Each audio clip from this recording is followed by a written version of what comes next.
good, Shadow Gang? Welcome back to another video. If y'all new here, please subscribe to the channel, turn on notifications. Follow me up on my Instagram and TikTok and Twitter. Okay. First of all, I want to apologize if you hear loud music. My neighbors are dum-dums. But yeah, with that being said, let's get right into it. Y'all click the video. This is my Backlash review.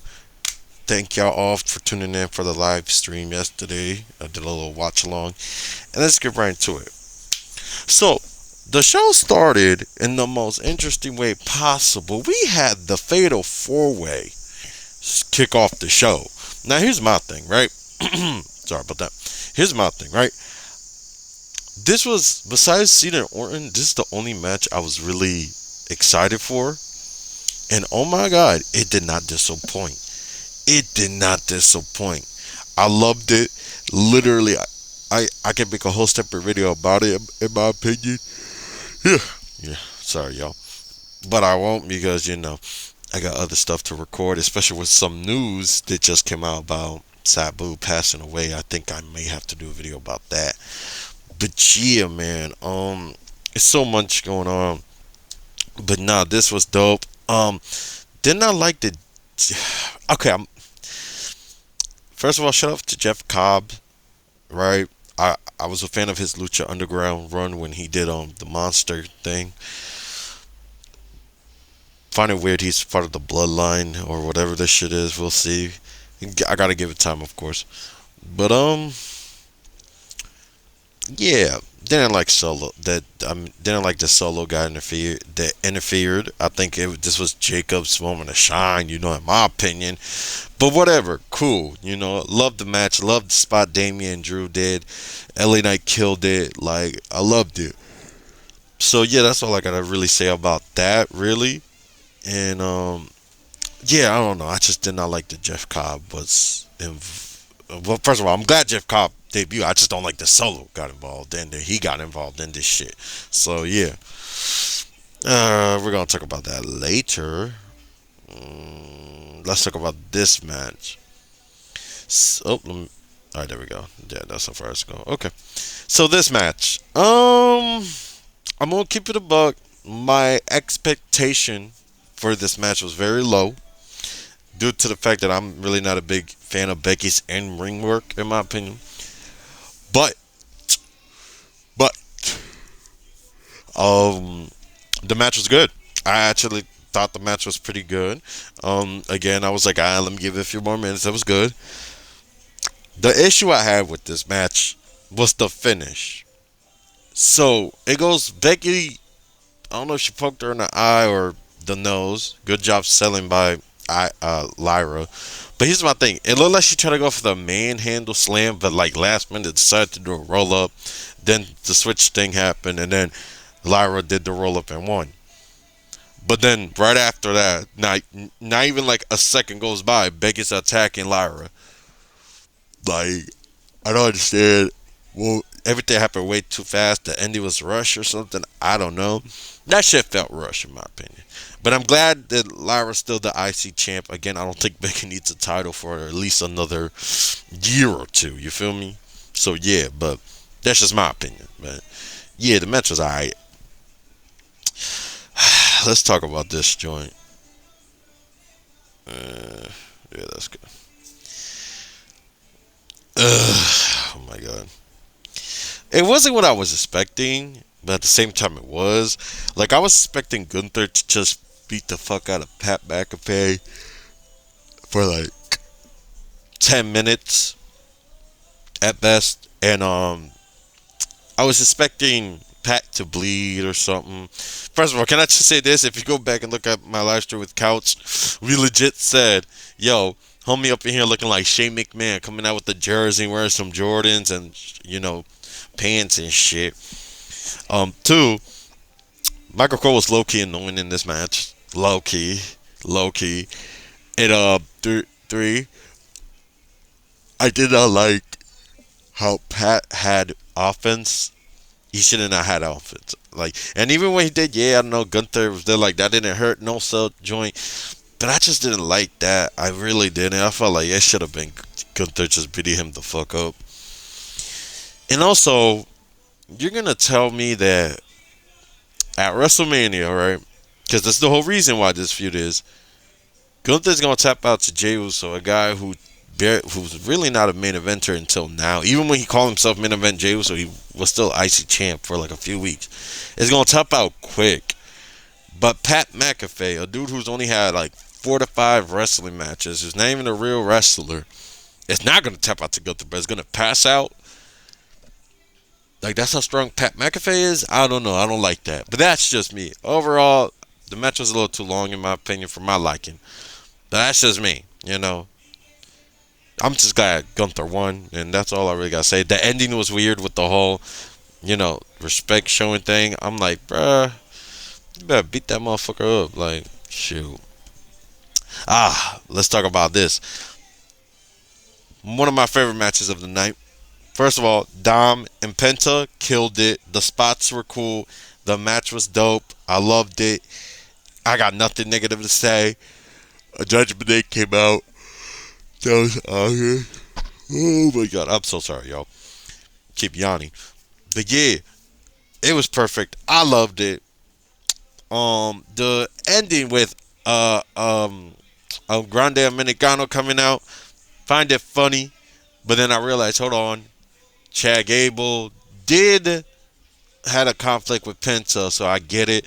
But then yet again, that doesn't make sense because it's Chad Gable. Why would El Grande Americano even care about that? But that's my theory. You know what I'm saying. But yeah, no, this match was dope. I loved it. Dom retained, and yeah, I freaking loved it. I really fucking did. It's going. Finn has that face like ugh, like a disgust. So they're gonna go at it probably at SummerSlam. I think they're gonna save it, or who knows? Maybe at SummerSlam, Finn's gonna betray Finn gonna betray Dom like he did to Damien. Who knows? And then let's talk about this. Let's talk about this. Oh, too close, too close, too close. Let's talk about this. This match was way better than Cody versus Cena at Mania. The interference was better in this match than was at WrestleMania. I loved it. From being slow, starting slow, nothing too crazy happening, to the finisher starting to hit, to the drama. Oh my. I'm sorry, y'all. I'm sorry. I've been trying to get. It's been a long day. Sorry. Okay. Let's go. Come on. Ah! This match was perfect. It was way better than Cody versus Cena. Like the fact, and keep in mind, this was a normal. Well, correction. There was no stipulation, and the amount of spots we got. First of all, that announcement table spot, or hitting Cena with the AA. Now, first, you can tell that spot wasn't supposed to happen the way it did, and you could tell when Randy and Cena were communicating with each other. Which, by the way, I love the way they did it. Like Randy was grabbing him, like because one side of the announcement table was up while the other one was flat down.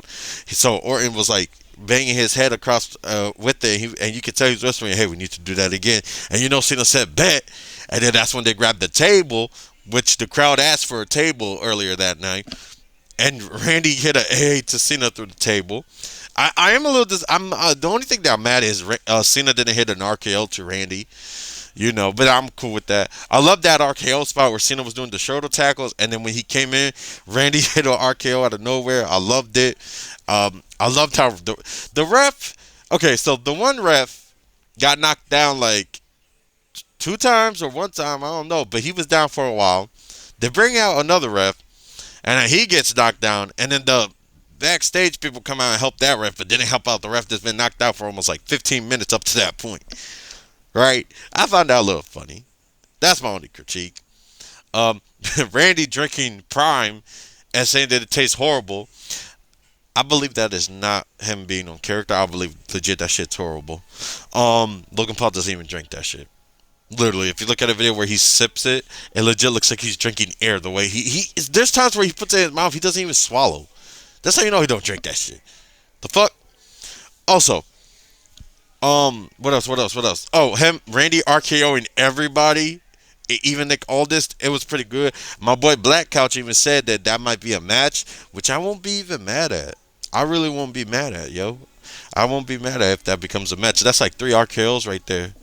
So shoot, why not? I loved the match. Loved how it almost ended in a punt kick, but then you got, I think, was it a punt kick or he was setting up an RKO? Then our truth. First of all, the bragging rights feel so good. The fact that I was right that our truth was gonna come out. Everybody said, "Nah, that's not gonna happen." Oh, it happened. It happened. And oh my God, was I so happy because it made me feel so smart. Because again, like, bro, first of all, can I just say this? Love the way I said R-Truth is going to cost Randy the title in the most R-Truth way possible. He's not going to come out and attack Randy. He's not going to come out and do this. What's the most R-Truth way? He slides in that ring, begs him not to do it, gets RKO'd, and then Cena takes the advantage. Simple. It's simple. Love Cena used the low blow, hit the belt, did his thing. 1, 2, 3. He retains. Um, and yeah, man, it was just, bro, that match was so beautiful. Like, if that's their last time doing a match together, I'm okay with it. I'm okay with that being their last match. I really am. But let's talk about what happened after the show. First of all, when the Peacock, when Cena said, "Y'all can't see me, but y'all can hear me," cut the damn music, and he did his thing. I loved that. I didn't like how Peacock ended the show right there, and then I had to wait until on YouTube or something where John Cena walked out and he had that face of regret. Like, was this all worth it? Did I do this the right way? Like, what? I like that because that tells you we might get babyface Cena in the end. But I'm enjoying this heel run, in my opinion. But I like that storytelling we got there. Then in the press conference, you also see him be like, "Hey, Triple H, I want to talk to the media. Let me answer some questions. Let me do this. Let me do this. I owe them this." Then okay, we're good. Sorry about that. I don't know if y'all saw my screen went. Okay, but I like that. I like that he did that only to R-Truth come out and congratulate him and all that, and then he said, even if people say you suck and can't wrestle, and then he put him in an overthrew announcement, overthrew that table actually. Here's my thing. At first, I thought Truth was going to join Cena. Now, do I see that happening? Not because of this, because I just got done watching The Great One. He brought up a point that I don't know if I think it's confirmed. Cena versus R-Truth for Saturday night main event. Me personally, I wasn't gonna watch it, but now that Cena and Truth are, I may, just because, like, bro, I remember when R-Truth first did that whole, I want it to be like my childhood hero John Cena. And now he's gonna probably have a match with him. It'll be dope. I still feel like something's gonna go on where, I don't know, maybe Cena's still gonna be a heel, but has a soft spot for Truth. You know what I mean? Like, I don't know. We're gonna see, but I'm excited for that shit. Low key, I kind of like that that's happening. It's either they win the tag titles or they go against each other. Something. But yeah, but nah, this paper was dope, bro. The Backlash for, especially when they did Backlash WrestleMania, I didn't like it. It felt forced. This Backlash was perfect. This Backlash felt right, and I liked it. So, but yeah, there's nothing negative I really gotta say like that. Yeah, that's pretty much it, man. I like when an event impresses me and develops new stories and shit. And CM Punk teased that he's up next after Truth, probably with his story. Loved it. So yeah, man. But listen, like, comment, subscribe, turn on notifications, man. I love this PLE, and I'll catch you on the next one, man. And I'm gonna try to release more, man. Peace.